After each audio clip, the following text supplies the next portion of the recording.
I want to write her story. Scratch that.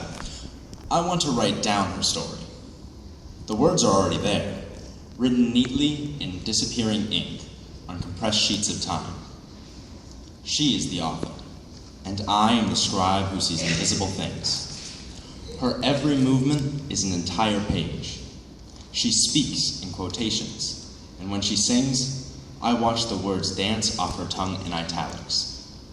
She is to me what the ocean is to the sailor, but she does not sound like the inside of a seashell, and her lips do not taste like salt water. No, she sounds like pencil scratches on midnight notebook paper, and when we kiss, she leaves ink stains on my chapped lips. It tastes like memories that don't belong to me. I used to write exclusively in the past tense, but I could never tell where the story was going.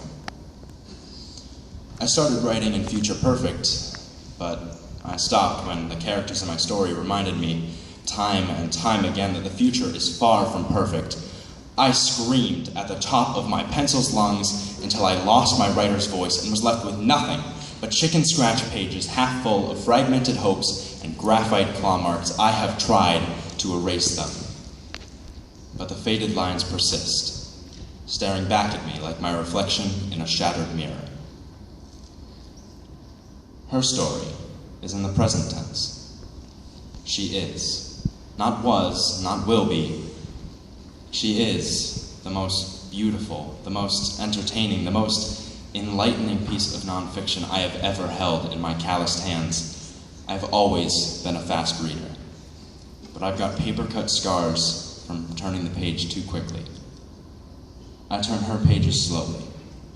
I know that each time I do, I risk being greeted by the back cover. I've never been very good at ending a story. I think it's because they don't end. That after the last page of the book, it keeps going on forever, and we only see the story that is written. Extending past the final punctuation mark is an infinite scroll filled with invisible words that tell of the day after they lived happily ever after, and of overcast spring days in a field in Montana, and of the hero's great-great-nephew who does nothing remarkable save for winning $200 off a scratch ticket in the parking lot of a Denny's. The storytellers, the ones who see invisible things, pick and choose where in each infinite expanse to begin writing and where to stop. They create windows through which the world can see tiny segments of these unending tapestries. A good writer can see through vast deserts of the mundane and isolate the extraordinary, and make these dimensions of plot and theme and character arcs fit neatly within a leather binding. She is the greatest story I have ever read, and each syllable draws me in further and further.